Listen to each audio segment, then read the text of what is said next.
So that I remember clearly as being one of the reasons we turned that program around.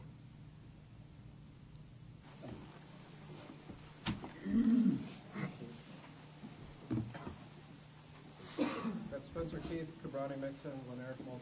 Coach will open with a statement and take questions. Well, we knew coming in this was going to be a hard game. Eastern Michigan really has a much better football team than the record, and they have gotten better every week. And I thought today they played maybe their most physical football game. This was a character check for our football team coming off of a really tough loss last week, and our deal was to be emotionally ready to play, and I think our team did that from the opening kickoff to the end of the game. And there were some really bright spots for us today. Our defense had a tremendous goal line stand, and thought our offense played pretty consistent. So we made some progress, and we got ourselves back with an opportunity to have a very meaningful game next week. So really, really proud of our players and our coaches. They really responded this week. Just from a defensive standpoint, the last two MAC games, you guys have given up almost 1,000 yards. It might be a little bit over that. And today, you guys seem to settle in. You gave up a little bit early, 6 points in the first quarter, and then kind of held scoreless the rest of the way. What was the mindset of the defensive unit as a whole? I mean, we changed the little things up this week. We wanted to keep it basic, just run some basic plays, and so we could just play fast and physical. That's what Coach been emphasizing all week, and that's what we did. What was different in the fourth quarter? Last week, it looked like you played back. This week was more tactical. What was different? We just didn't want that to happen again. We learned from last week. That's what you can take from them games and heartbreakers like that. You learn from it. And we've been talking about all week about the sledgehammer, and we just wanted to finish it. Coach, coming in Eastern was pretty vulnerable to the run. Did you guys try to exploit that? And how did you feel when you saw that they were kind of on their game in the run defense? Yeah, we did. We wanted to come in and run the football. And in the first half, I thought, they did a nice job of playing really physical up front, and they got their safeties really much more involved in run support than what we'd seen on film. And we had a hard time getting those guys blocked, and we made some adjustments in the second half that opened a few things up. But, they're a good football team. I mean, they're really well coached. They've got a lot of bright times ahead for them, too. Can you talk about the value of getting out to such an early lead there and turnover? Yeah, that was really huge. Getting off to a fast start was going to be big for us.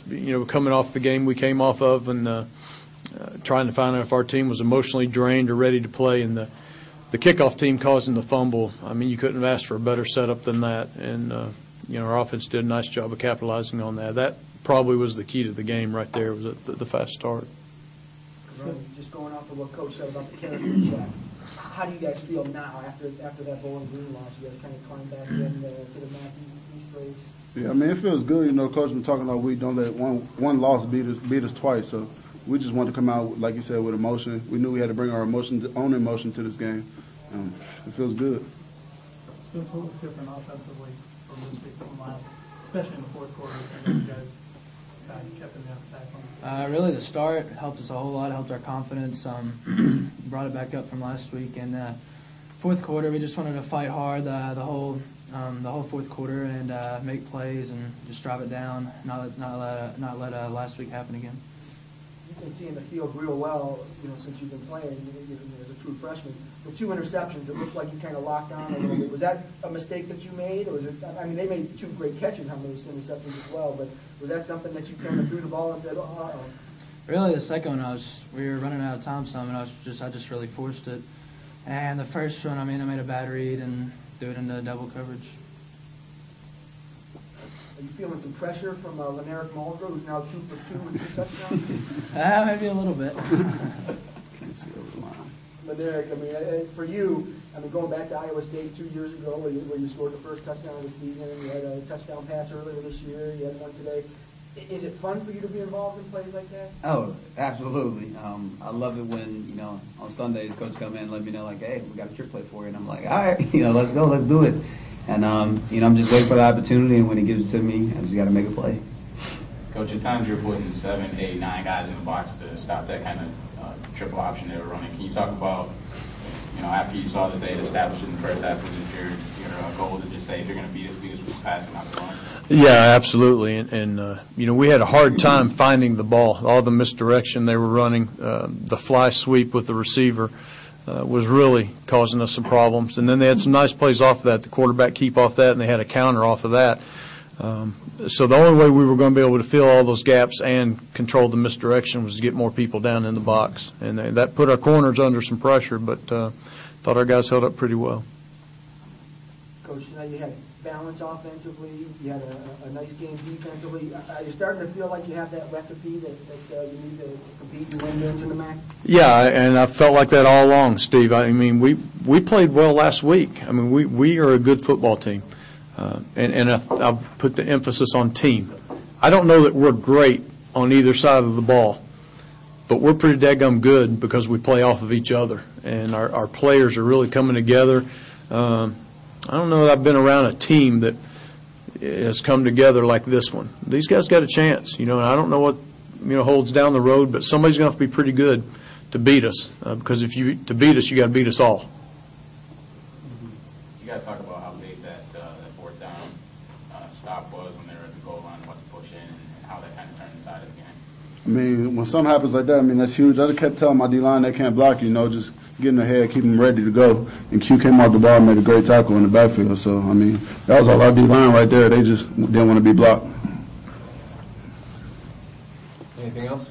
Yeah, Coach, just, in the past, you've said it many times that losing 2 games back-to-back in the conference is a killer.